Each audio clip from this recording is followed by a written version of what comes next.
Bonjour à tous, nous voilà donc au chapitre 6, ça y est, on change de chapitre.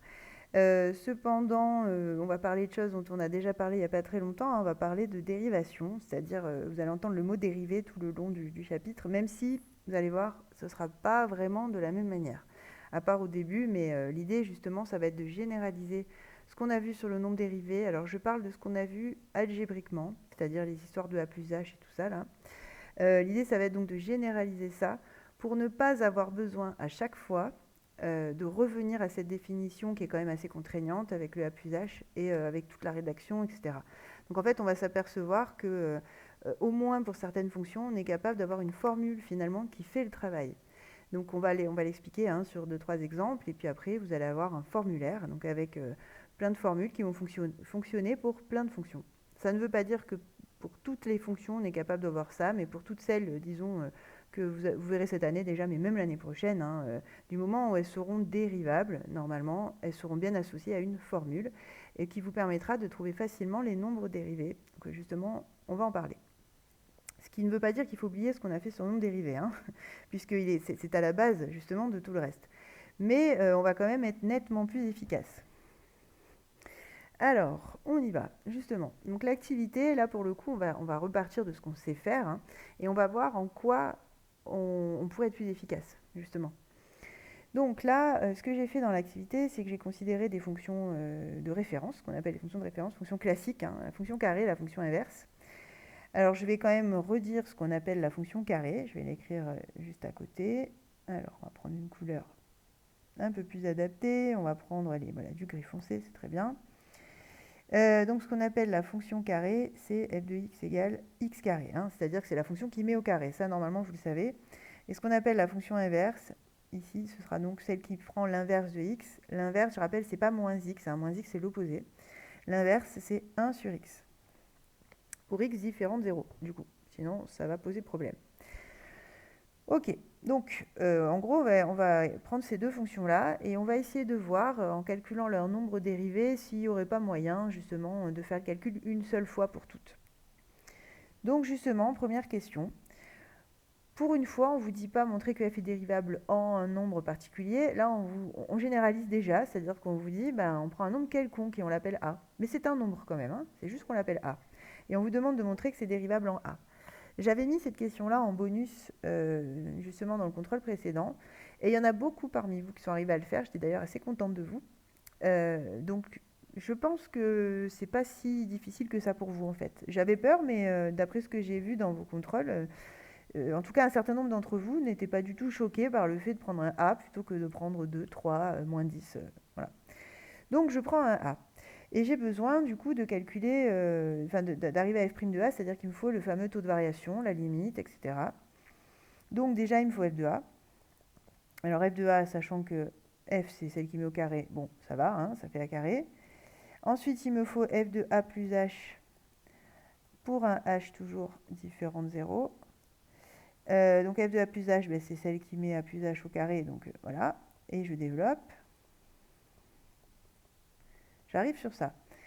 J'en déduis que mon taux de variation en fonction de h, je redonne la formule, ça fera pas de mal, f de a plus h moins f de a sur h. Donc mon taux de variation, je trouve a carré plus 2ah plus h carré sur h. Ah oui, pardon, j'ai oublié, autant pour moi, j'ai oublié le moins a carré qui va avoir son importance puisqu'il permet d'éliminer justement les termes sans h. Et donc il me reste ça. Alors si je fais comme d'habitude, hein, je sépare pour pouvoir simplifier en fait mes h. Et il me reste en fin de compte 2a plus h. Donc j'espère que ça ne vous gêne pas plus que ça. En fait, on se trimballe une lettre hein, tout le long, mais c'est une lettre qui représente un nombre. C'est simplement que le nombre, on ne l'a pas fixé, il peut valoir n'importe quoi. Donc voilà, c'est tout. Mais sinon, c'est un nombre, le 2a là. Hein. Donc finalement, si je veux trouver f' de a, bah, maintenant il me faut la limite quand h tend vers 0 de ce truc-là. Donc je fais comme d'habitude, hein, je vais dire pour h qui tend vers 0, bah, tv de h, lui, il tend vers, et je remplace mon h par 0, c'est-à-dire que je vais trouver 2a. Et j'en déduis que, en effet, parce que 2a c'est un nombre, hein, c'est deux fois le nombre que j'avais pris au départ, c'est 2 fois a. Donc il existe, on est sûr qu'il existe, celui-là, il n'y a pas de valeur interdite, y a pas, tout va bien. Donc j'en déduis que ma fonction f est dérivable en a avec f' de a égale 2a. Et en fait, ce qu'on vient de démontrer là, alors déjà c'est une démonstration qui est demandée dans les programmes, hein, je le précise, donc elle est à connaître cette démonstration, même si on peut la faire sous la forme d'un exercice, mais c'est à connaître et à comprendre. Mais en tout cas, elle est très importante parce que, je ne sais pas si vous avez compris la portée là, de ce qu'on vient de faire, mais on vient de dire finalement pour n'importe quel A réel, donc tous les réels, f est dérivable. Donc en gros, on vient de démontrer que f est dérivable sur R tout entier, d'un coup, puisque ce qu'on vient de faire, c'est valable pour n'importe quel A. Donc c'est valable partout. Donc elle est dérivable partout. Et en plus, je viens d'obtenir une formule en fait pour le nombre dérivé, puisque je suis en train de dire, si je prends A au départ, le nombre dérivé c'est 2 fois A. Donc avec ça, on a une formule pour trouver n'importe quel nombre dérivé. Déjà, on sait qu'il va exister tout le temps, et on sait comment le calculer. Donc c'est pour ça que justement, on vous dit en déduire rapidement f' de 2, f' de moins 4. Donc là, surtout, on ne refait pas les calculs, ça ne sert à rien, puisqu'on vient de trouver une formule qui va marcher tout le temps. Donc là, je peux en déduire.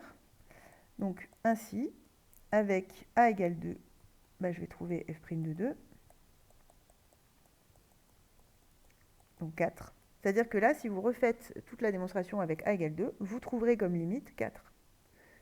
Donc inutile de le refaire, on le sait déjà. Et avec a égale, c'était quoi que je vous avais mis, moins 4, f' de moins 4 égale 2 fois moins 4, c'est-à-dire moins 8. Pareil. Donc finalement, le travail, on l'a fait une seule fois pour toutes. Avec ça, en fait, du moment où j'ai la fonction carré, je suis capable de donner le nombre dérivé. Et c'est ça qu'on va appeler la fonction dérivée. C'est-à-dire, ce que j'ai... Je vais prendre du vert. Ce qui est écrit là, f' de a égale 2a. Si à la place de a, je mets x, f' de x égale 2x. C'est ça qu'on va appeler la fonction dérivée parce qu'en fait, on a généralisé le fait de calculer le nombre dérivé. Et en partant de n'importe quel réel, donc au lieu de l'appeler a, justement, je pourrais l'appeler x, je sais déjà que le nombre dérivé, ce sera 2 fois a ou 2 fois x. Donc, en fait, c'est une fonction qui va associer à un nombre, x, le nombre dérivé de la fonction. Ici, 2x.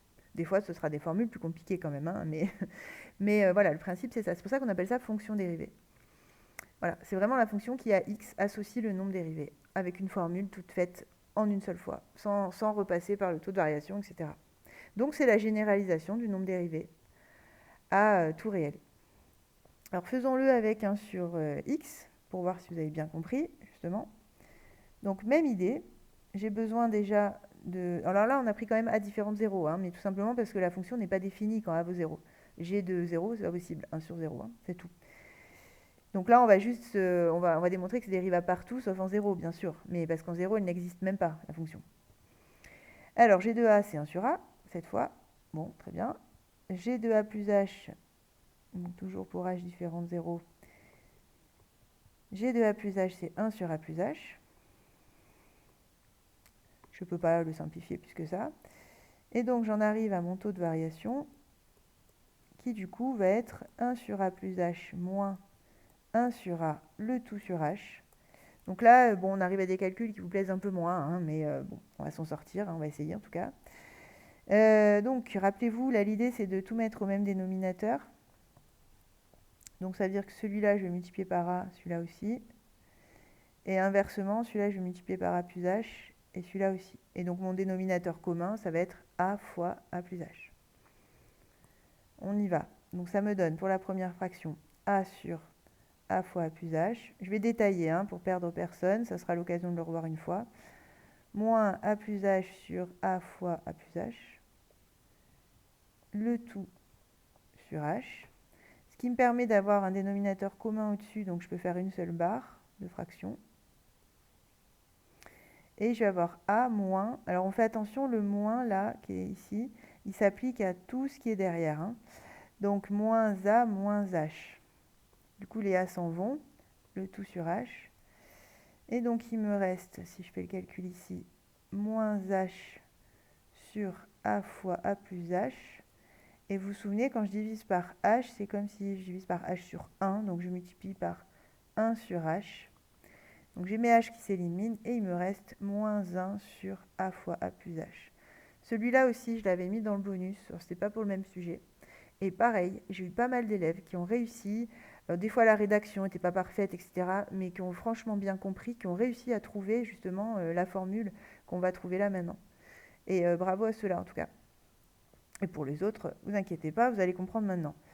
Donc même principe, là j'ai mon taux de variation. Ensuite, je passe à la limite comme je faisais à chaque fois. Donc quand h tend vers 0, le taux de variation, si je remplace h par 0, ben en fait, ça va me faire moins 1 sur a fois a. Hein, donc moins 1 sur a carré.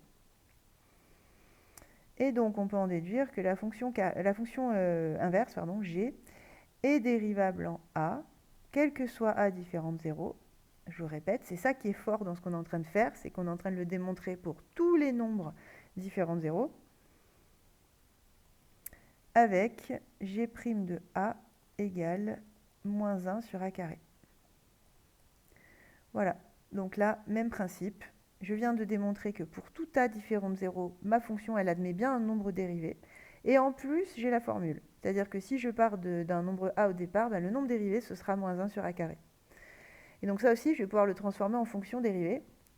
Puisque je vais pouvoir dire, bah, ok, en fait, je connais la formule, donc je peux en faire une fonction, je peux en faire une transformation qui est tout le temps la même. C'est-à-dire que je pars d'un nombre x, et la valeur de son nombre dérivé, c'est donc moins 1 sur x carré. Et justement, vous demandez après d'en déduire rapidement le nombre dérivé en 2 et en moins 4. Donc, hop, je vais le faire là. Avec a égale... Non, 2, pardon, pas moins 2. Avec a égale 2, on obtient g' de 2 égale moins 1 sur 2 au carré, donc moins 1 quart. Et quand même, ça vous évite, vous avez vu les calculs. Si à chaque fois vous devez refaire ces calculs-là, c'est quand même bien d'avoir une formule toute faite. On fait une fois le calcul, on démontre en fait, hein, c'est la démonstration, que ça va être tout le temps comme ça, et après on peut l'appliquer. Il y aura des démonstrations que justement, enfin là c'est les deux qui sont au programme. Il y en a d'autres qu'on aurait pu voir que j'ai pas forcément mis dans le cours.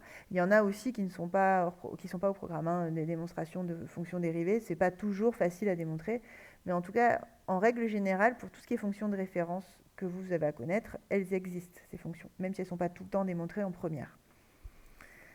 Donc, g' de 2 égale moins 1 quart, et après avec a égale moins 4, g' de moins 4 égale moins 1 sur, alors on fait attention au signe, hein, moins 4 au carré, donc moins 1 sur 16, puisque le moins est bien dans le carré, c'est moins 4 fois moins 4. Et donc moins 1 16e. Voilà, donc là on a nos nombres dérivés sans effort maintenant qu'on a fait l'effort une fois. Donc bon, je pense que vous avez compris l'idée, hein, c'est-à-dire que selon les types de fonctions, on va avoir des formules qui vont nous permettre de trouver les nombres dérivés d'un coup. C'est le gros objectif de ce chapitre-là, que vous soyez en mesure de trouver, enfin d'apprendre déjà, de connaître. Donc c'est toutes les fonctions de base, et ensuite que vous soyez en mesure de les combiner entre elles pour arriver à trouver des fonctions dérivées de fonctions un peu plus compliquées. Voilà. Donc en gros, l'idée c'est ça. Donc là, pour l'instant, on est sur les fonctions de base aujourd'hui. Quand vous les maîtriserez un peu mieux, justement, je vous expliquerai comment après on peut se servir de ça pour trouver des fonctions dérivées de fonctions un petit peu plus compliquées. D'ailleurs, on va quand même commencer un petit peu aujourd'hui, hein, mais on n'ira pas sur du très compliqué. Voilà. Alors, du coup, ce qui est écrit après, ça résume ce que je vous ai dit. Hein. Il semble donc que l'on puisse définir une fonction permettant d'obtenir directement le nombre dérivé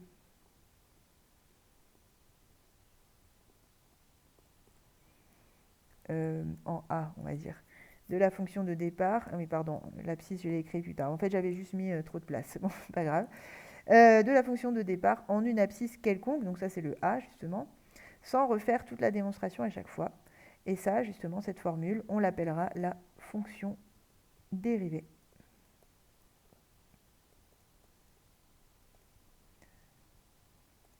Donc si la fonction de départ c'est f, votre fonction dérivée ce sera f'. Justement, il y a une logique hein, dans les notations. Le nombre dérivé, on le note f' de 2 par exemple, votre fonction ce sera f' de x, tout simplement. Donc c'est ce qu'on va écrire juste en dessous. Quand on va expliquer un peu plus en détail ce que c'est la fonction dérivée, donc si je prends f une fonction définie sur un intervalle i, si f est dérivable en a appartenant à i, on dit que f est dérivable... Ah oui, alors attention, si f est dérivable, j'ai oublié un mot en fait, pardon. En tout a appartenant à i, on dit dans ce cas que f est dérivable sur i, ce que je vous disais tout à l'heure quand je disais la fonction carrée est dérivable sur r.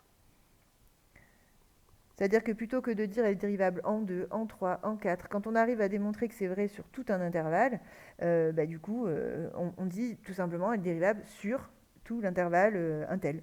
Voilà. Donc là, on dira qu'elle est dérivable sur voilà, on va mettre quand même plus précis sur l'intervalle i, au moins on comprend bien de quoi on parle. Voilà. Donc ça, bon, c'est pour le vocabulaire, hein. Dérivable, ce n'est pas seulement en un point, ça peut être sur tout un intervalle. Et ensuite, donc pour les notations, la fonction justement qui à tout réel x, enfin à tout x, oui, à tout x appartenant à i, on va le dire comme ça, qui à tout x appartenant à i associe le nombre dérivé f' de x. Donc vous voyez là, ça y est, on met des x, hein, donc on sent qu'on passe aux fonctions, on généralise, est appelée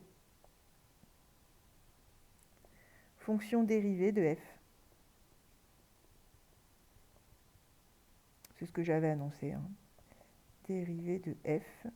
Donc c'est bien et e, hein, parce que là c'est féminin pour le coup, la fonction dérivée. Voilà. Et tant qu'on y est, on va mettre la notation. Donc on la note f'.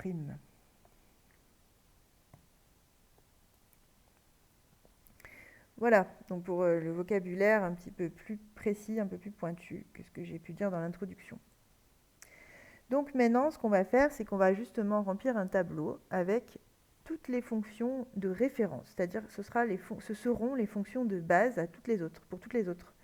On ne va pas faire que celle-là, mais vraiment ce sont les bases de base de base.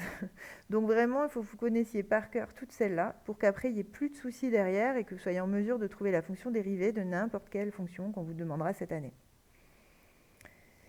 Donc, on y va. Alors, bon, on va retrouver x au carré 1 sur x, mais je ne vais peut-être pas les mettre en premier. Je vais mettre déjà tout ce qui est fonction constante, c'est-à-dire les fonctions sans x, justement. Elles existent aussi, elles ont un nombre dérivé, celles-là. Alors on pourrait le démontrer, hein, c'est pas très compliqué à faire. Puisque, en fait, enfin, celles-là, ce sont des droites horizontales quand on les trace, hein, donc leur tangente c'est elle-même, et la pente elle vaut 0, donc le coefficient directeur vaut 0, donc le nombre dérivé vaut 0, tout le temps. Ça se démontre assez facilement, ça. Donc en gros, qu'est-ce que je suis en train de dire? Que si je prends une fonction égale à k étant un nombre, hein, donc ce qu'on appelle des fonctions constantes, dans ce cas-là, la fonction dérivée, ça va pas être très compliqué, c'est la fonction égale à 0, fonction nulle. Donc concrètement, ça veut dire quoi? Ça veut dire que quand vous avez un nombre, quand vous passez à ce qu'on dit passer à la dérivée, et en gros, il disparaît, hein, ça va faire 0. Quand il y a un nombre tout seul, hein, attention, il ne faut pas qu'il ait un x avec lui ou autre chose. Cette fonction-là, elle est dérivable où? Partout, hein, il n'y a aucune contre-indication sur R. Ensuite, on va trouver une fonction, là, on va la mettre, celle-là, fonction la classique à vue x égale x. On aurait peut-être pu s'en passer parce qu'après, il y a des formules un peu plus générales qui permettent aussi de gérer celle-là. Mais c'est pas grave, au moins, vous la voyez, celle-là. Donc ça aussi, quand on la représente, c'est une droite, en fait, hein. C'est une droite de coefficient directeur 1. Ce qui veut dire que la tangente, c'est toujours elle-même aussi, et coefficient directeur, toujours 1. Donc ça veut dire que la fonction dérivée, elle ne va pas bouger, elle sera toujours égale à 1. Donc cette fonction, quand vous la rencontrez et que vous avez besoin de la dériver, hop, le x devient 1. D'accord? Ensuite, les fonctions affines. Donc en gros, c'est une généralisation du x. Maintenant, j'ai mx plus p. Donc en fait, celle-là aurait pu vous servir à trouver celle-là. C'est pour ça que je disais qu'on aurait pu se passer de la deuxième ligne. Mais comme ça revient souvent, le x tout seul, c'est quand même bien de le connaître. Alors, quand vous avez une fonction affine, pareil, hein, une fonction affine, c'est une droite quand vous la représentez. Donc, vous avez le coefficient directeur, vous le connaissez déjà, c'est m, et c'est tout le temps le même. La tangente ne change pas. Le coefficient directeur, c'est le f', hein, donc du coup, ça vaut tout le temps m. Voilà. Donc et tout ça, ça forme un tout cohérent, hein, je vais expliquer pourquoi. Quand vous voulez dériver mx plus p, p c'est une constante toute seule, elle devient 0, c'est ce qu'on a dit dans la première ligne. Et mx, lui, en gros, le x donne 1, justement, quand vous dérivez, et donc il vous reste bien m. Ça reste assez logique. Et pareil, dérivable sur r, pas de souci. Ensuite, on va avoir... Est-ce que j'ai mis assez de lignes? Oui, normalement, c'est bon. On va retrouver celle qu'on vient de démontrer, la fonction carrée, donc f de x égale x carré, fonction carrée. Bon, ça, on vient de le faire, hein. F' de x, c'est 2x. Donc ça, il faut l'apprendre. Ou le redémontrer, mais enfin, je ne vous conseille pas de redémontrer à chaque fois. Il va falloir les apprendre.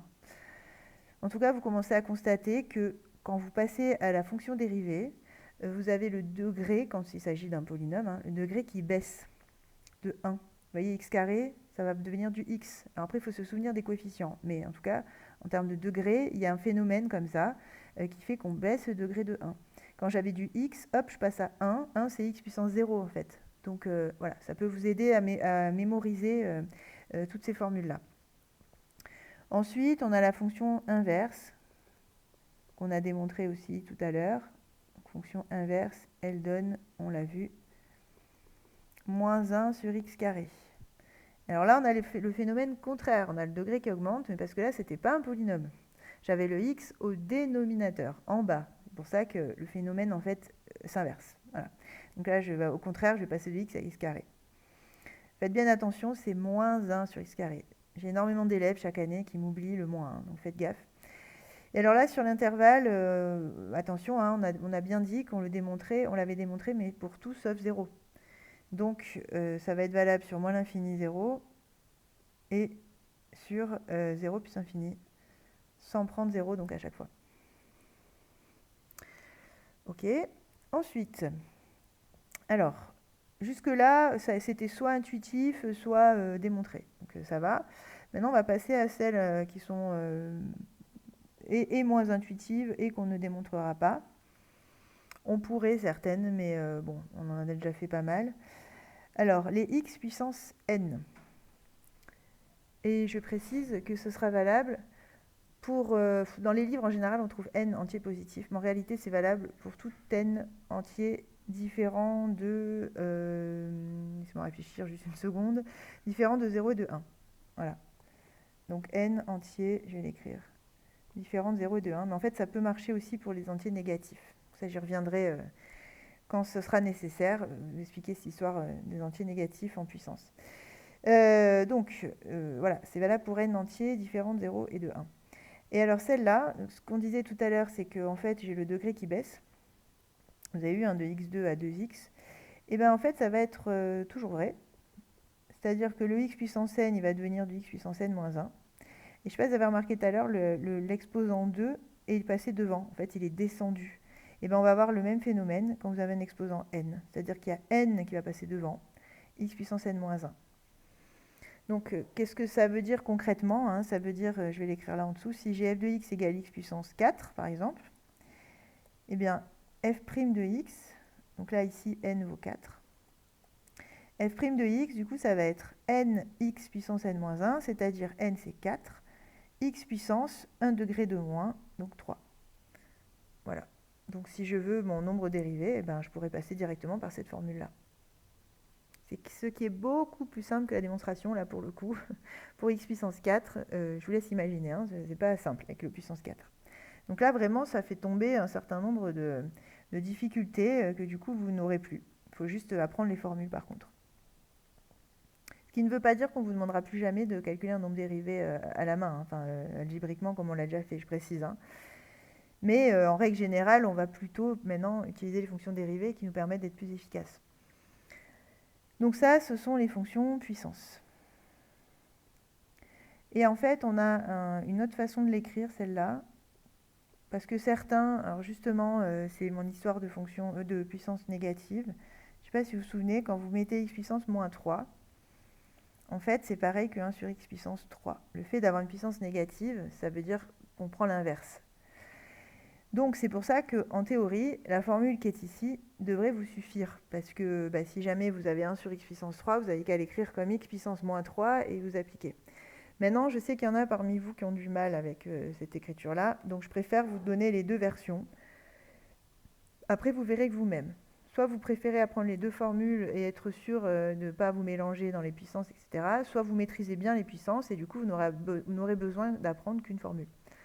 Ça, vraiment, faites comme vous le sentez, hein.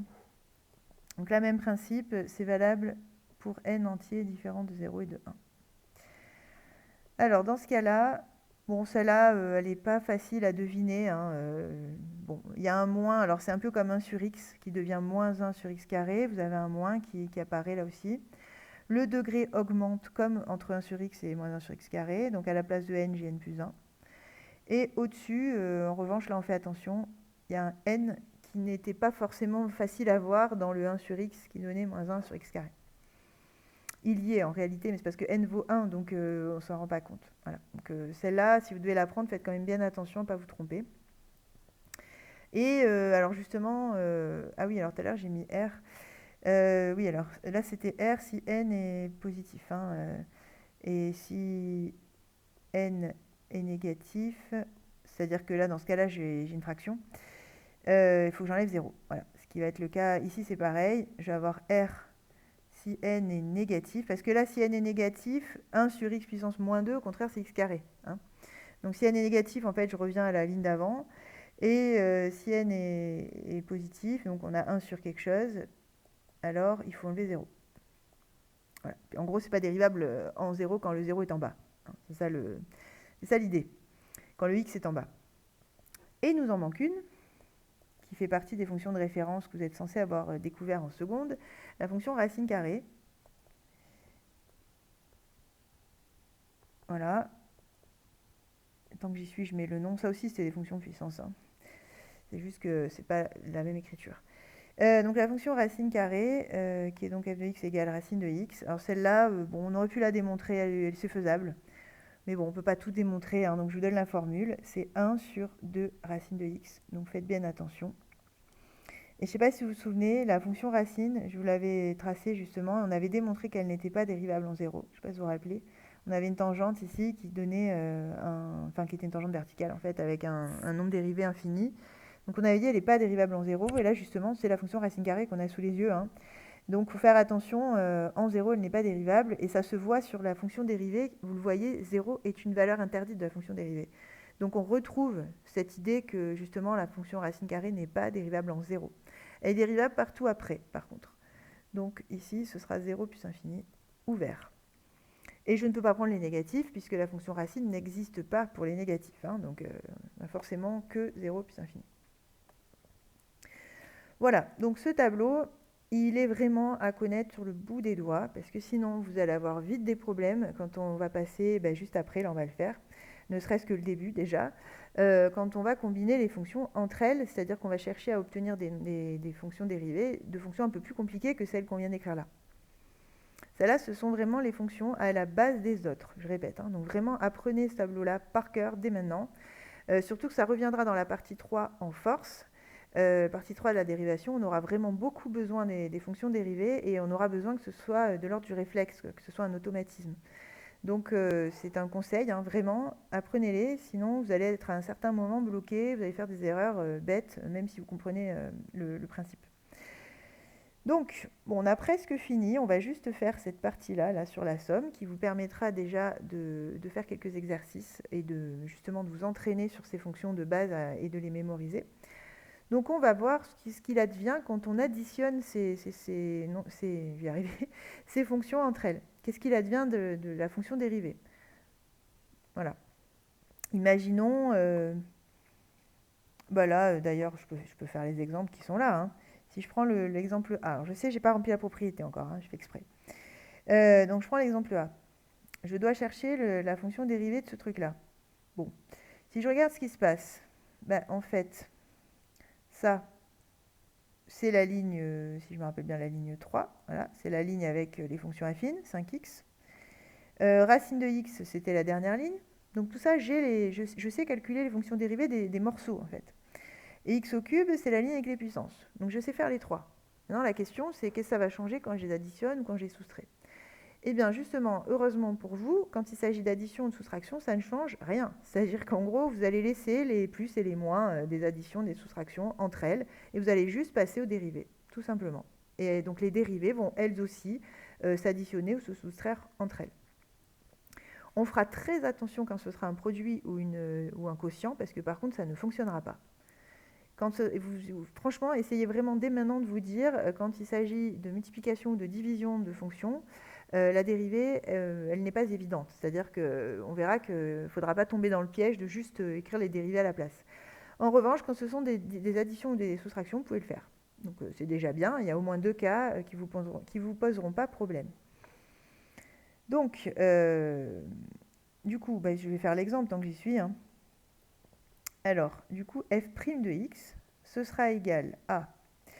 Alors, il me faut la dérivée de 5x. 5x, rappelez-vous, si je reviens au tableau, en fait, c'est du mx plus p, avec m qui vaut 5, p vaut 0. Bon. Donc, en gros, quand j'ai mx plus p, quand je dérive, il ne me reste plus que le m, il ne me reste plus que le coefficient directeur. Donc, 5x, il va me rester plus que 5. Voilà, j'espère que ça va. J'ai utilisé la formule. Je ne peux pas tout redémontrer à chaque fois, donc voilà. Essayez de bien comprendre le pourquoi à un certain moment, et ensuite d'apprendre, parce que si à chaque fois vous avez besoin de redémontrer, on ne va pas s'en sortir.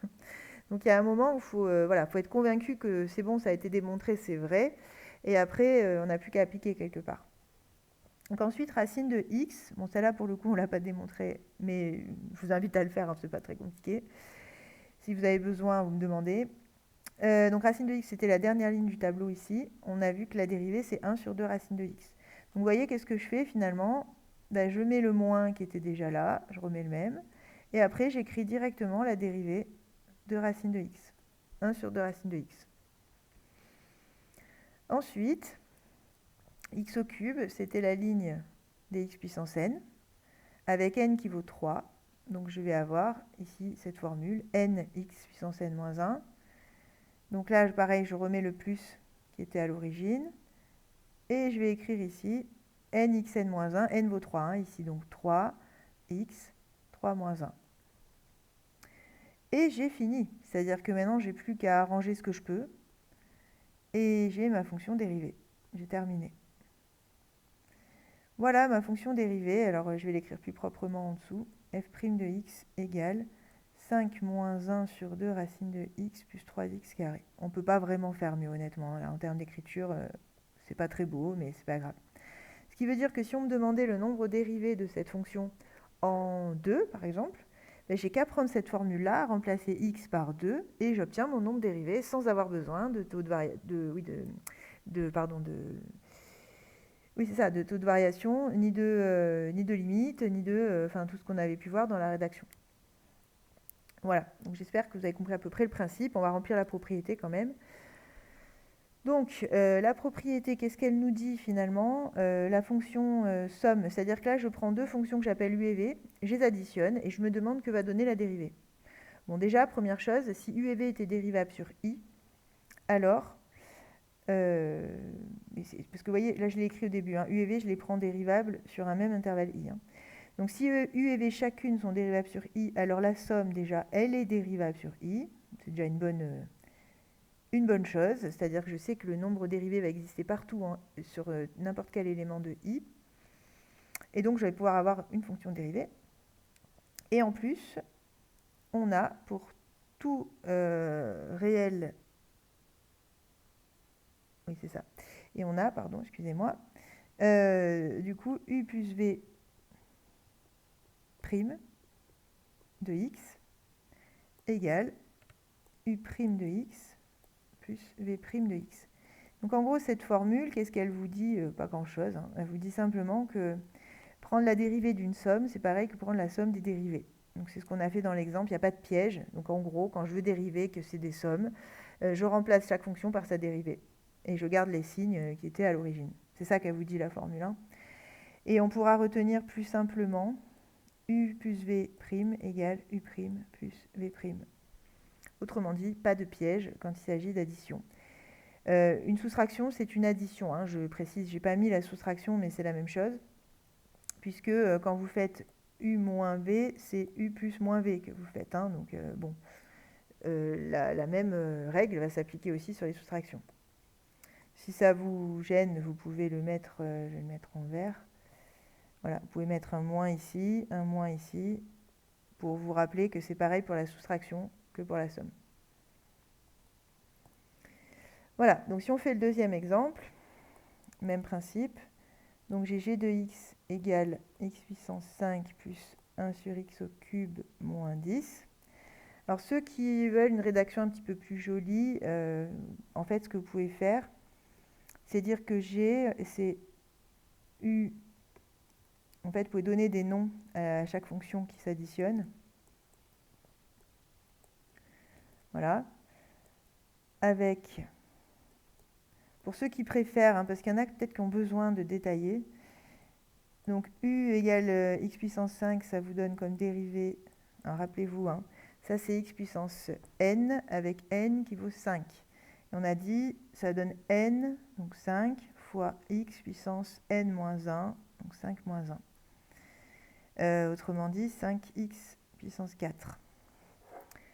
Maintenant, si je prends v de x, c'est 1 sur x puissance 3. Alors voilà, donc celle-là, on est confronté à ce que je vous disais, hein. Soit vous utilisez la formule déjà écrite sous la forme 1 sur x puissance n, soit vous dites 1 sur x puissance 3, c'est x puissance moins 3, et vous appliquez la même que celle que j'ai utilisée juste au-dessus, là, pour x puissance 5. Comme vous voulez. Bon, en règle générale, d'après ce que j'ai pu observer les autres années, et en terminale S aussi, les élèves préfèrent appliquer le 1 sur x puissance n, c'est-à-dire qu'ils préfèrent apprendre une autre formule, donc s'encombrer un petit peu plus l'esprit finalement, mais être sûr de savoir l'appliquer. Voilà. Il y en a qui préfèrent ça plutôt que de passer par les puissances négatives qui ne maîtrisent pas bien, donc je vais le faire comme ça, et puis vous me direz, si on a l'occasion d'en reparler, ce que vous préférez. Donc, V', du coup je vais utiliser la formule, rappelez-vous on a dit 1 sur x puissance n, ça donne moins n sur x puissance n plus 1. Ici n c'est 3, donc ça va me donner moins 3 sur x puissance 3 plus 1. Autrement dit, ça fera moins 3 sur x puissance 4. Voilà. Et le dernier morceau, bon ça c'est pas dur, wx c'est 10. Et 10 c'est une constante, donc on a dit que les constantes, quand on les dérive, elles s'en vont, elles donnent 0. Puisqu'il n'y a pas d'x. Donc du coup, je peux en déduire que g' de x. Donc si vraiment j'applique la formule proprement, rigoureusement, ça c'est vraiment la rédaction parfaite. C'est-à-dire qu'on a tout qui est bien écrit, tout qui est clair. Donc u' de x, du coup 5x puissance 4, j'ai plus qu'à remplacer. Hein. V', on a trouvé moins 3 sur x puissance 4. Et w', 0, donc je ne le mets pas. Hein, celui-là, il donne 0. Et ça, bon, on peut peut-être faire mieux quand même. On peut tout mettre sur le même dénominateur pour avoir un truc un peu plus joli. Ce qui nous fait 5x puissance 8 moins 3 sur x puissance 4. Voilà donc pour g' de x. J'espère que vous commencez à comprendre un petit peu le principe. Je ne vais pas plus loin là sur cette vidéo-là, c'est déjà beaucoup, hein, parce que l'air de rien, je vous ai quand même envoyé toutes les formules de base des dérivés qu'il va falloir apprendre, donc ça induit quand même un travail pour vous conséquent. Plus comment on les combine quand on les additionne et quand on les soustrait. Donc pour l'instant, on ne voit pas la multiplication, le quotient, on le verra sur le tuto prochain, le tuto suivant.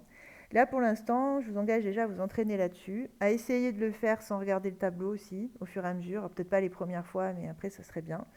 Et donc, vous aurez à faire, que je ne me trompe pas, le 1, le 2, le 4 de la fiche d'exercice. Donc, allez bien récupérer... Bon, le cours, je pense que vous avez compris qu'il fallait le récupérer là, quand même, à la fin de la vidéo. Donc, le cours, bien sûr, que j'espère vous aurez rempli là, à ce moment-là. Et allez bien récupérer la fiche d'exercice.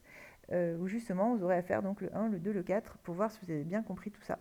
Donc rappelez-vous que pour l'instant vous ne savez que les additionner, les soustraire. Donc ne me faites pas des multiplications de fonctions puisque vous ne savez pas le faire, donc vous allez faire quelque chose de faux puisque je vous ai expliqué qu'il y a des pièges. Ce n'est pas naturel, la multiplication et le quotient.